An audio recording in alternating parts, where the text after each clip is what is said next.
मुंबई महापालिकेच्या निवडणुकीमध्ये भाजपचा सामना करण्यासाठी शिवसेनेला हार्दिक पटेलची साथ मिळू शकते। पाटीदार समाजाच्या आरक्षणासाठी हार्दिक पटेलने मोदी सरकार विरोधात मोठं आंदोलन छेडलं होतं। त्यामुळे आता बीएमसीच्या निवडणुकीत देखील हार्दिक सेनेच्या सोबत येण्याची शक्यता आहे।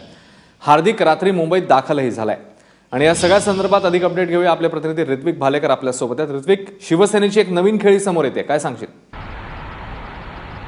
नक्कीच अश्विन, हार्दिक पटेल हा जो युवा नेता आहे गुजरातचा, हा पहिला असा व्यक्ती होता ज्यांनी पंतप्रधान मोदींच्या विरोधात एक मोठं जनआंदोलन उभारलं। शिवसेना कुठेतरी याच जो घटक आहे हा टॅप करण्याचा प्रयत्न करते आहे, त्याला मुंबईत आणून स्वतःसाठी कसा वापरता येईल याची रणनीती आखलेली सध्या समोर येते।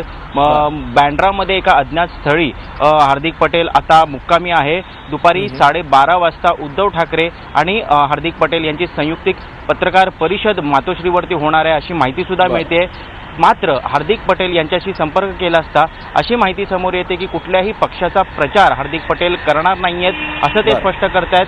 ते उद्धव ठाकरे यांची भेट घेणार आहेत। त्याचबरोबर पाटीदार समाज जो गुजरात मधला आहे तो मोठ्या प्रमाणात मुंबईत वास्तव्याला आहे, त्या नेत्यांशी सुद्धा भेट घेणार आहे आणि मराठा आरक्षणाचा मुद्दा सुद्धा लावून धरणाऱ्या हार्दिक पटेल मराठा आरक्षणाचे जे कुठले नेते मुंबईत आहेत यांची सुद्धा भेट घेणार आहे।